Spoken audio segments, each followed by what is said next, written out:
Tras ella y el señor Otis la buscaba por toda la casa.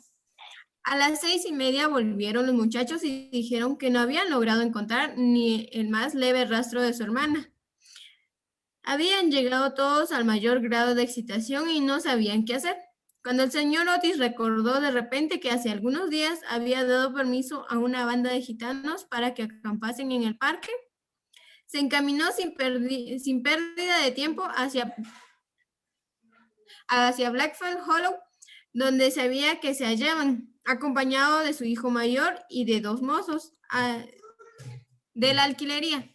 El duquesito de Cheshire, que estaba loco de ansiedad, suplicó que le permitieran acompañarlos, pero el señor Otis no se lo consintió por temor a lo que pudiera suceder. ¿Continúo? Sí, por favor, uno más para finalizar este párrafo. Al llegar al lugar en cuestión se encontraron con que los gitanos habían partido, siendo evidente que la marcha había sido precipitada, pues las hogueras aún estaban encendidas y algunos platos diseminados sobre la hierba. Después de ordenar a Washington y a los dos mozos que recorrieran los alrededores, se dirigió precipitadamente al castillo y desde allí telegrafó a todos los inspectores de policía de la provincia, encargándose buscaran a la muchacha que había sido raptada por unos vagabundos gitanos. Luego ordenó que le trajeran de nuevo su caballo y después de haber encargado instantáneamente a su mujer y a los tres muchachos que se nacen, se fue a todo galope por el camino a Scott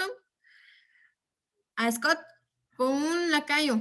Apenas llevaba recorridas un par de millas cuando sintió que alguien galopeaba tras él y volviéndose vio al duquesito que se acercaba sobre su yegua, con el rostro encendido y sin sombrero. ¿Continúo? Hasta ahí. Ahí estamos. Gracias, Jelmy. Por favor, Soily, continuamos.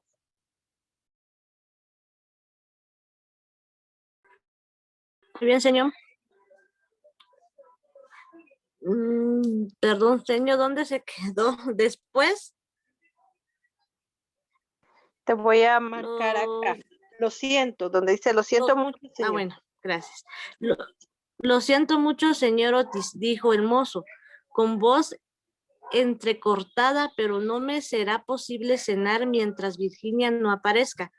No se enfade usted conmigo, se lo ruego. Si hubiera usted permitido nuestras relaciones el año pasado, no hubiera sucedido esto. Pero no me mandará usted volverme, ¿verdad? No me sería posible.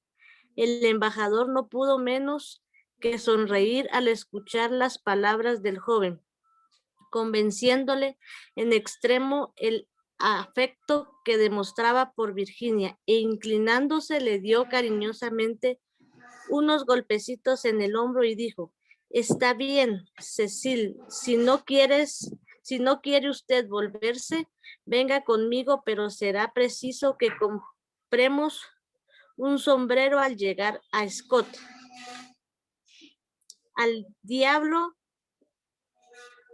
el sombrero. Lo que necesito es encontrar a Virginia, exclamó riendo el duquesito, y galoparon hacia la estación. Una vez allí, el señor Otis preguntó al jefe si había visto en el andén alguna muchacha que respondiera a las señas de Virginia.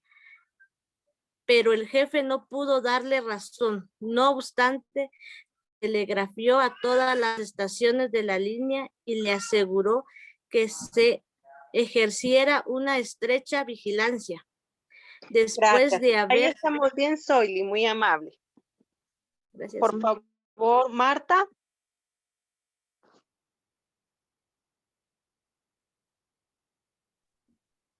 Después de haber comprado un sombrero para el duquesito en una tienda que estaban ya cerrando, el señor Otis decidió llegar hasta Bexley, un pueblo a unas cuantas millas de distancia que, según parece, era lugar muy frecuentado por los gitanos a causa de su cercanía a la ciudad.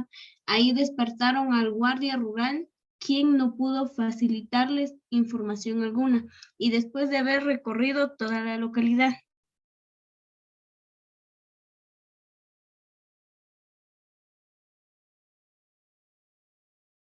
Se volvieron por donde habían venido y llegaron al castillo alrededor de las 11, muertos de cansancio y transidos de dolor. Washington y los gemelos les esperaban a la puerta con linternas, pues la avenida estaba muy oscura.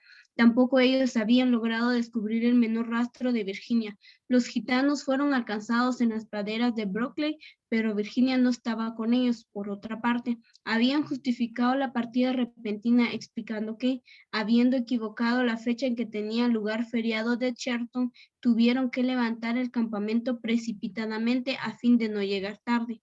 Además, demostraron gran sentimiento al enterarse de la desaparición de Virginia, agradecidos como estaban al señor Otis por haberles permitido acampar en el parque. 4 de la tribu se habían quedado con ellos para contribuir a las pesquisas. Se vació el... Gracias, Marta, muy amable. Por favor, Pedro, continuamos.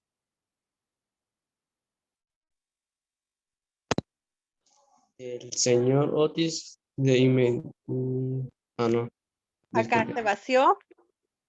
Muy bien. Se vació el estanque de las carpas y todo el castillo fue registrado palmo a palmo sin el menor resultado. Era evidente que al menos porque aquella noche Virginia estaba perdida por su familia en un estado de profundo habitamiento.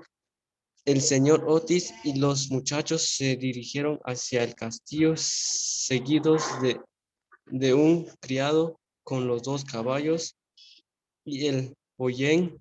En el vestíbulo se encontraron con un grupo de servidumbres aterrados y en la biblioteca tenida sobre un diván y yacía la pobre señora Ortiz. Casi fue de sí de ansiedad y terror con la doncella a la cabecera, humedeciéndolo de continuo la frente con agua de colonia. El señor Otis de inmediato insistió en que había tomar algo sólido y ordenó que sirvieran la cena para todo. Fue una comida fúnebre la que apenas se despegaron los labios. Los míos gemelos querían demasiado a su hermano para no sentirse concentrados. Cuando hubieran terminado, el señor Otis, a pesar de las súplicas del duquesito, mandó que todo el mundo se fuera a la cama, diciendo que no se podía hacer ya nada aquella noche y que le telegrafaría por la mañana a Scotland Yard, pidiendo que la mandaran inmediatamente algunos detectives. Gracias. Por favor, María Elena.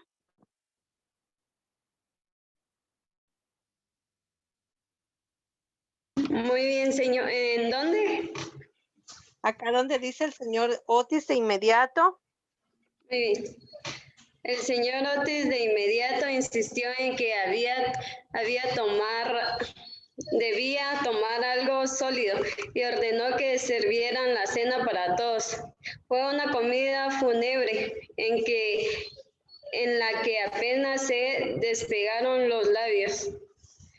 Los mismos gemelos querían demasiado a su hermana para no sentirse consternados. Cuando hubieron terminado, el señor Otis, a pesar de las súplicas del duquesito, mandó que todo el mundo se fuera a la cama, diciendo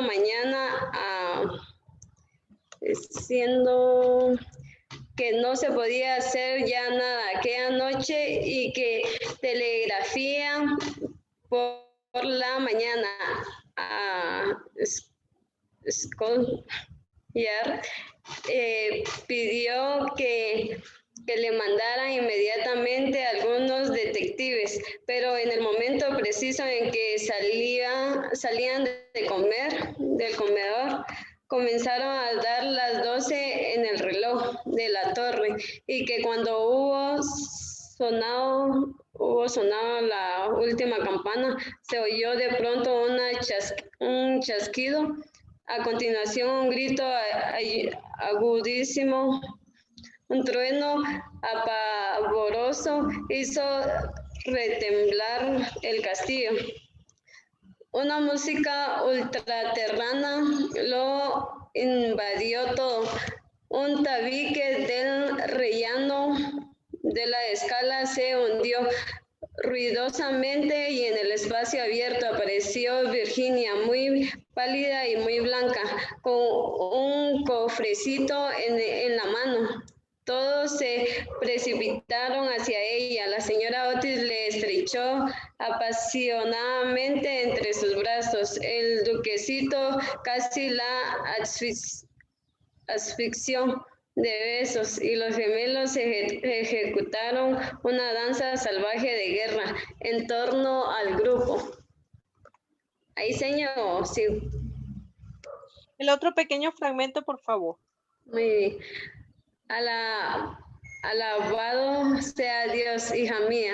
¿Dónde has estado? Dijo el señor Otis, no sin cierta irritación con la idea de que todo había sido una broma insensata.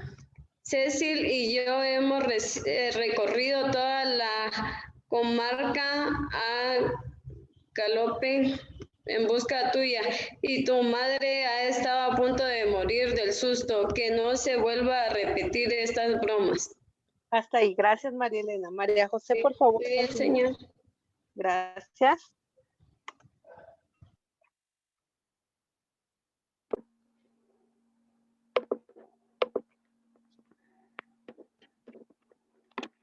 Nada de bromas, nada de bromas como no sea el fantasma, gritaron los gemelos, haciendo cabriolas. Gracias a Dios que tenemos encontrado, mi hija mía. Ya no te apartarías nunca de mi lado, murmuró la señora Otis, besando a la trémula muchacha y alisando el oro, un tanto enmarañado de sus cabellos. Papá, dijo Virginia dulcemente, he estado con el fantasma. Ha muerto y tienen que venir a verlo. Fue muy malo, pero se ha arrepentido sinceramente de todo lo que hizo y me ha regalado este cofrecito de joyas antes de morir. Toda la familia completó muda de asombro. Virginia estaba muy seria y volviéndose hacia la abertura por donde apareciera, les condujo a través del muro. Por eso un estrecho pasadizo secreto. Washington llevaba en la mano una vela encendida que cogiera de la mesa. Venía el último por fin. Llegaron ante una gran puerta de roble tachada de grandes clavos herrumbrosos. Apenas Virginia la hubo tocado, giró sobre sus pesados gonces, abriéndoles paso a una reducida cámara abovedada que iluminaba una ventanilla con rejas. Empotrada en la pared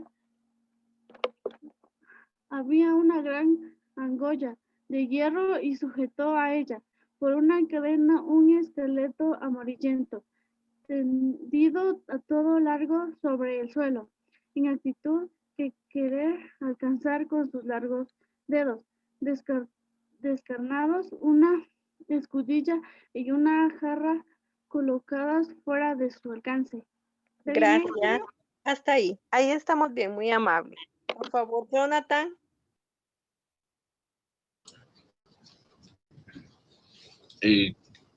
La jarra evidentemente había estado llena de agua en otro tiempo. Su interior estaba tapizado de verdín.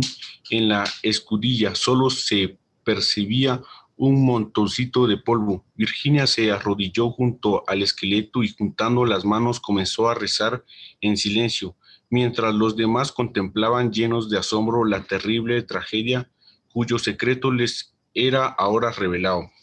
¡Bravo!, gritó de repente uno de los gemelos que había estado mirando por la ventana para saber en qué parte del castillo estaba situada aquella habitación. ¡Bravo! El viejo almendro seco ha florecido. Desde aquí se ven perfectamente las flores a luz de la luna. Dios te ha perdonado, dijo Virginia gravemente, poniéndose en pie, y una luz maravillosa pareció iluminar su rostro. Eres un ángel, gritó el duquesito, y echándole los brazos al cuello la besó. Ahí, señor. Sí, gracias. Ivonne, por favor. ¿En dónde me corresponde, señor? Acá en el capítulo 7, donde dice 4 días después. Ah, bueno. 4 días después, tan curiosos sucesos. A eso de las 11 de la noche salía un cortejo fúnebre del castillo de Canterville. La carroza iba arrastrada por 8 caballos negros y cada uno de ellos llevaba un gran penacho de plumas de avestruz sobre la cabeza. El féretro estaba cubierto por un rico paño de púrpura sobre el cual aparecían bordadas en oro las armas de los Cantervilles a uno y otro al lado de la carroza y de los coches. Caminaban los criados con antorchas encendidas y toda la precisión resultaba con extremo impresionante. Lord Canterville presidía el duelo.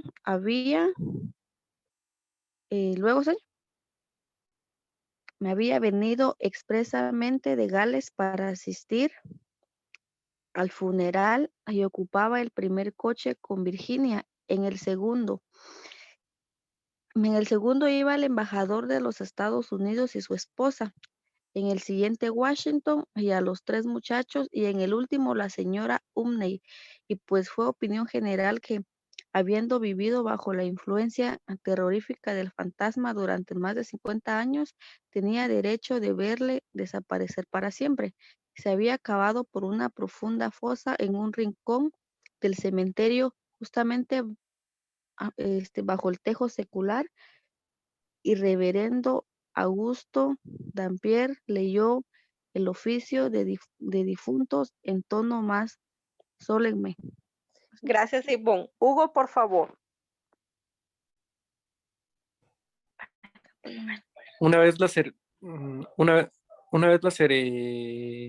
ceremonia terminada, los criados apagaron las antorchas, como era tradicional en la familia Canterville, y en el momento en que el féretro era descendido a la fosa, Virginia se adelantó y colocó sobre él una gran cruz de flores de almendro, blancas y rosadas. En aquel preciso instante la luna surgió tras de una nube, inundando el cementerio con su plata silenciosa, y en un lejano matorral comenzó a cantar un ruiseñor. Pensó Virginia en la descripción que le hiciera el fantasma del jardín de la muerte, y sus ojos se llenaron de lágrimas. Durante el trayecto de regreso apenas pudo pronunciar una palabra. A la mañana siguiente, antes de que Lord Canterville regresara a la ciudad, el señor Otis tuvo una entrevista con él para tratar de joyas que el fantasma regalaba a Virginia. Regalar a Virginia. Eran realmente espléndidas, sobre todo un collar de rubíes de antigua montura veneciana, ejemplar soberbio del siglo XVI, y de tan gran valor que el señor Otis sintió considerables escrúpulos en permitir a su hija que lo aceptara. Mi lord, dijo a Lord Canterville, sé que en este país la ley del mayorazgo se aplica lo mismo a los bienes muebles que a los inmuebles. Es por tanto indudable que esas joyas, siendo bienes muebles, son o deben ser consideradas como formado parte del patrimonio de su familia. Le ruego a usted, pues, que las lleve consigo a Londres y le considere como un simple y las considere como una simple porción de su propiedad restituida en condiciones un tanto extrañas. Por lo que respecta a mi hija, aún es niña y puedo asegurar con alegría que no le interesa, que no le interesa.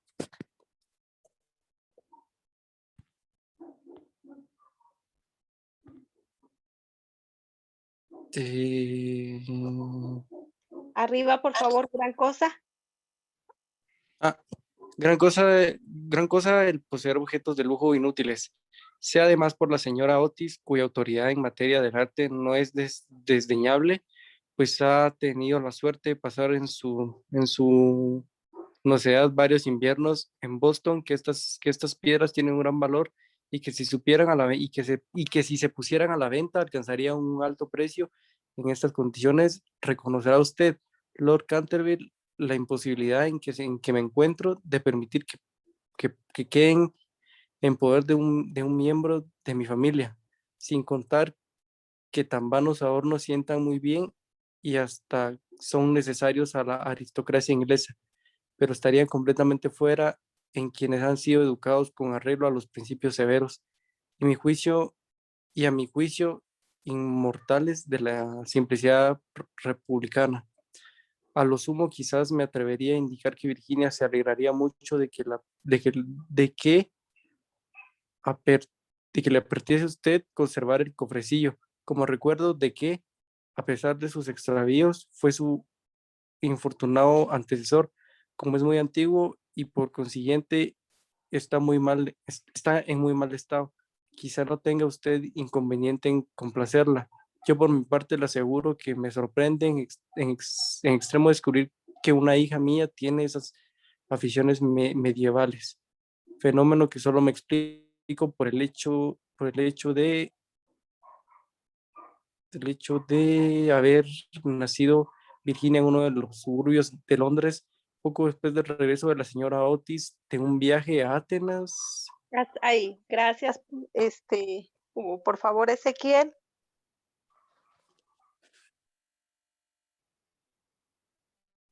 ¿Y por dónde me corresponde, señor? Aquí donde dice Lord Canterville. Lord, Lord Canterville, del digno embajador, atusando su bigote de cuando en cuando para ocultar una involuntaria sonrisa. Y cuando el señor Otis hubo terminado, le estrechó la mano cordialmente y dijo: mi querido amigo, su encantadora hija ha presentado un gran servicio a mi infeliz antepasado, Sir Simon, y tanto yo como mi familia nos consideramos obligadísimos para con ella por su maravilloso valor y sangre fría. Las joyas le pertenecen de derecho, sin contar que si yo fuera tan egoísta que me permitiera despojarla de ellas, estoy seguro que el maligno viejo no tardaría ni una quincena en salir de la tumba para hacerme la vida imposible. En cuanto a que constituyan parte del mayorazgo, nada que nos conste en testamento u otro documento legal, cualquiera puede ser considerado como tal. Ahí, señor. Sí, Mucho gracias. más. Ahí estamos. Gracias, Ezequiel. Evelyn, por favor.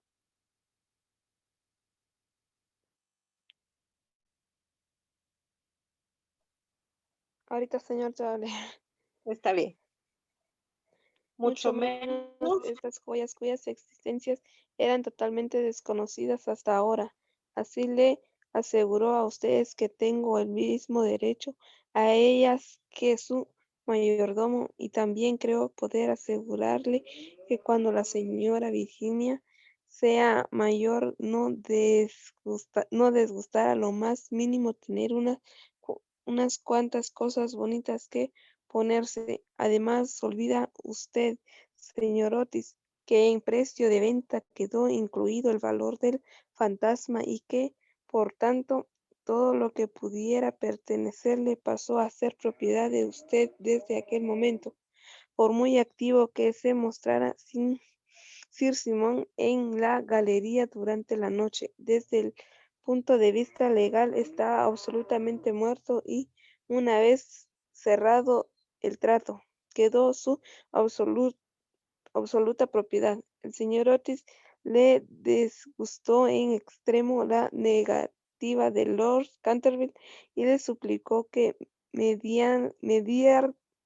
meditarse de nuevo su decisión, pero el generoso aristócrata se mantuvo firme en ella y acabó por convencer el embajador que permitiera a su hija aceptar el regalo que hizo el fantasma.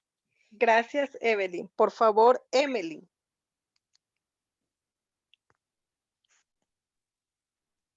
Cuando la primavera de 1890 fue presentada en la primera recepción de la reina con motivo de su boda, la joven duquesa de Cheshire, sus joyas fueron motivo de general admiración. Virginia tuvo su corona, que es el premio con que se recompensa a todas las niñas norteamericanas buenas, y tan pronto como tuvo edad para ello la casaron con el duquesito. Eran ambos tan encantadores y se querían tanto, que todo el mundo se alegró de este matrimonio, a excepción de la vieja marquesa de Dumbleton, que había intentado atrapar al duque para una de sus 7 niñas solteras, dando nada menos que 3 comidas costosísimas con este fin. Aunque parezca extraño, también el señor Otis constituía otra excepción, pues, aunque sintiera extraordinario afecto personal por el duquesito, teóricamente era enemigo de los títulos y, para emplear sus propias palabras, no dejaba de temer que, en medio de las influencias deprimentes de una aristocracia frenética de placer, pudieran olvidarse los verdaderos principios de la simplicidad republicana. Sus objeciones, sin embargo, fueron completamente dominadas, y sospecho que, cuando avanzaba del brazo de su hija por la nave de la iglesia de San Jorge de Hanover Square, no había un hombre más satisfecho en toda la Inglaterra. Muchas gracias. Gracias, Emily. Ahora, por favor, Elcira. Sí, señor. Por favor, donde dice una vez. Vaya, ya necesito una salsita. La tía me está regañando. Una vez pasada la luna de miel, el duque y la duquesa se trasladaron al castillo de Canterbury, y al día siguiente de la llegada se dirigieron paseando al atardecer hacia el cementerio solitario. Junto al final, en un comienzo hubo gran dificultad con respecto a la inscripción que convenía grabada sobre la lápida de Sir Simon, pero al final se decidió poner simplemente las iniciales de su nombre y los versos de la profecía. La duquesa había llevado consigo un ramo de magníficas rosas que esparció sobre la tumba, y luego de haber estado un rato de pie junto a ella, le pusieron a pasear por el claustro ruinoso de la angustia. Ávida, la duquesa se sentó sobre una columna caída, mientras su marido, echado a sus pies, fumaba un cigarrillo y contemplaba sus hermosos ojos. De repente, arrojando el cigarrillo lo tomó de la mano y dijo. Ahí, gracias, Elcira. Por favor, Eduardo, continuamos.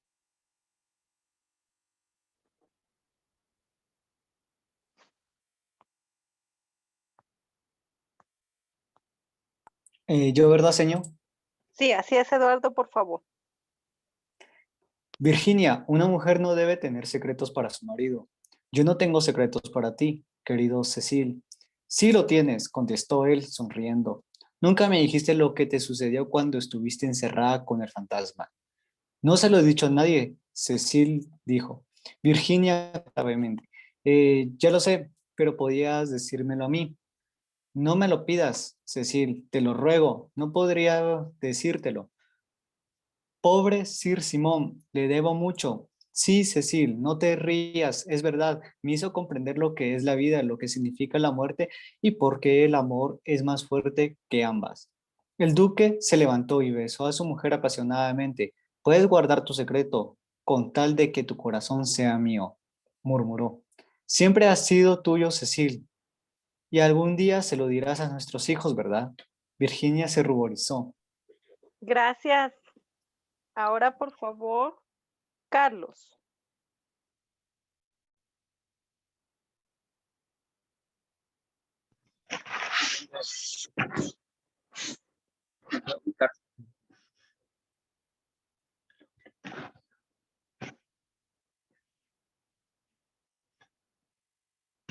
Era la última recepción.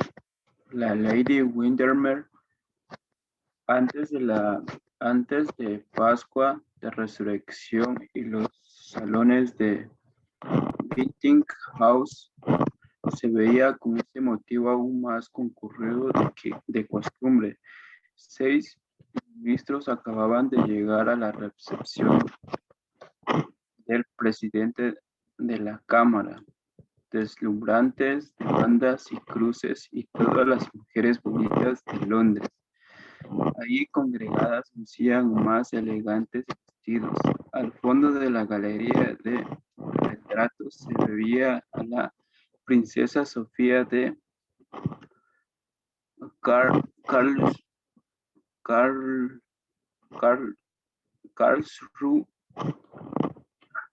no sé cómo pronunciar eso, Karlsruhe, corpulenta dama de tipo tártaro, ojuelos negros, maravillosas esmeraldas, chapurreando francés en voz de cuello y riendo incómodamente cuando le decían ciertamente que era aquella una singular miscelánea de gentes fastuosas, de damas, de más inajuda aristocracia. Charlaban afablemente con radicales virulentos, predicando populares,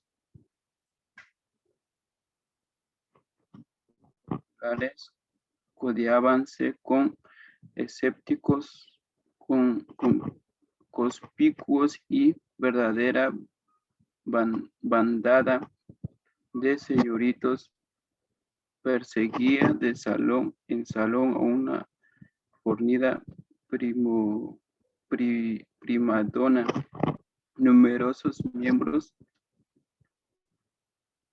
de la Real Academia, disfrazados de artistas, ocupaban el relleno de la escalera y decíase que en un momento dado del comedor había estado materialmente atestado de genios. Era, en suma, una de las más brillantes recepciones de Lady Windermere, y la princesa había permanecido hasta muy cerca de las 11:30. Apenas se hubo Ahí, retirado. gracias. Ahora, por favor, Brendy.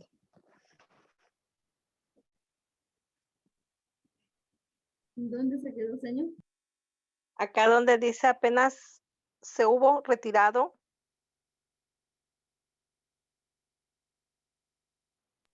Amber, apenas se hubo retirado. Lady Windermere volvió a la galería de retratos, donde un célebre economista explicaba solemnemente la teoría científica de la música a un virtuoso húngaro que a duras apenas le prestaba atención, y comenzó a hablar con la duquesa de Paisley.